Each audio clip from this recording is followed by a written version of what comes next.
Hello, say cheers.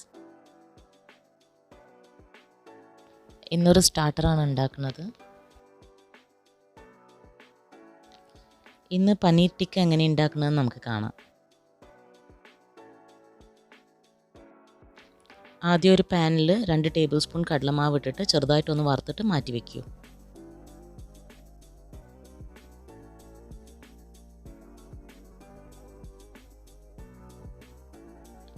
ഇനി ഒരു mixing bowl എടുത്തിട്ട് അതിലേക്ക് 2-3 ടേബിൾ സ്പൂൺ തൈര് ഒഴിച്ചു കൊടുക്കണം. പിന്നെ 1 ടേബിൾ സ്പൂൺ ഇഞ്ചി വെളുത്തുള്ളി അരച്ച paste, 1 teaspoon kasuri methi, 2 teaspoon mustard oil, കടുകെണ്ണ ഉപയോഗിക്കുന്നതിൽ, ആവശ്യത്തിന് ഉപ്പ്, കുറച്ച് അജ്വൈൻ എടുത്തിട്ട് കൈകൊണ്ട് ഇതുപോലെ ഒന്ന് ക്രഷ് ചെയ്തിട്ട് ഇടണം. ഇനി ആ വറുത്ത് വെച്ച കടലമാവ് 1 ടേബിൾ സ്പൂൺ ചേർത്ത് കൊടുക്കണം.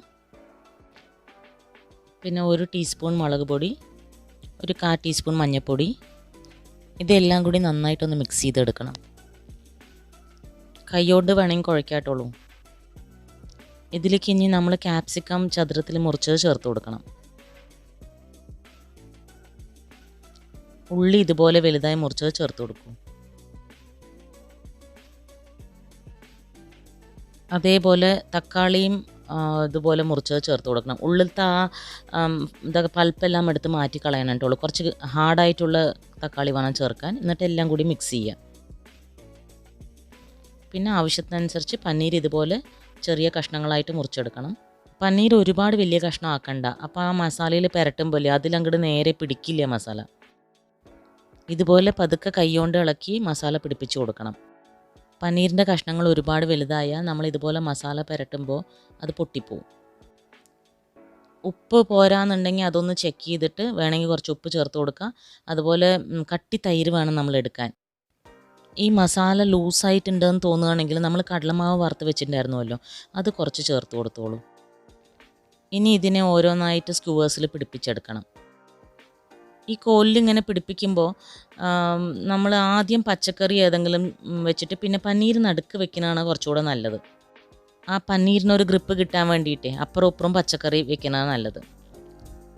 ഇതുപോലെ നമ്മൾ പച്ചക്കറിയും പനീരും മാറി മാറി ഇങ്ങനെ കുത്തി കൊടുക്കണം ഈ കോലിൽ. സ്ക്യൂവേഴ്സ് നമുക്ക് സൂപ്പർ മാർക്കറ്റിലൊക്കെ എളുപ്പത്തിൽ കിട്ടുന്ന സാധനമാണ് കേട്ടോ.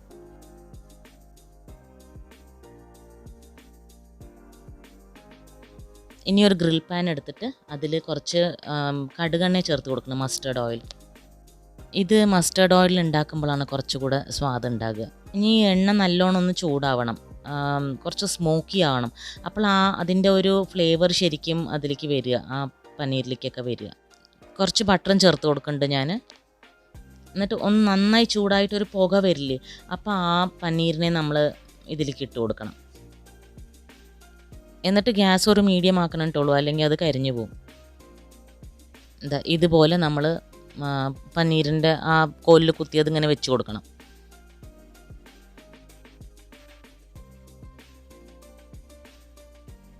എന്നിട്ട് അതിൻ്റെ മുകളിൽ നമ്മൾ കുറച്ച് ബട്ടർ ഇങ്ങനെ ഒഴിച്ച് കൊടുത്തുകൊണ്ടേയിരിക്കണം ഇടയ്ക്കിടയ്ക്ക്.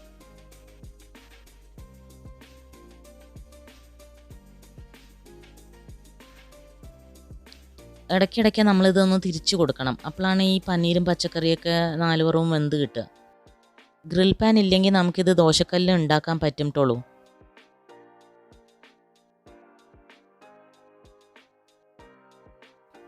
ഇതുപോലെ കളർ മാറി വരുമ്പോൾ നമുക്ക് അറിയാം അത് വെന്തു എന്നുള്ളത്.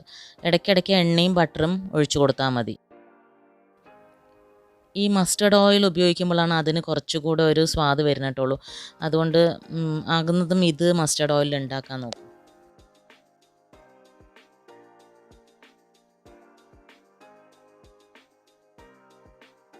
പനീരും പച്ചക്കറിയൊക്കെ വെന്ത് കഴിയുമ്പോൾ നമുക്ക് അതിനെടുത്ത് മാറ്റി വയ്ക്കാം.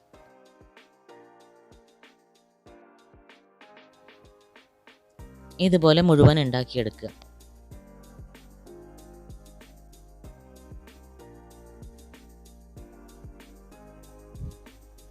ഇതിനെ നമുക്ക് പുതിന ചട്നിയുടെ കൂടെയൊക്കെ കഴിക്കാം.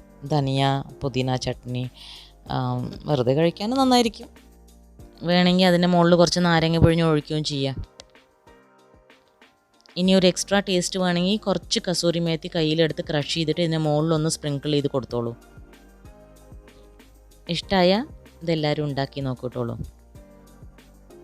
Thank you. ബൈ.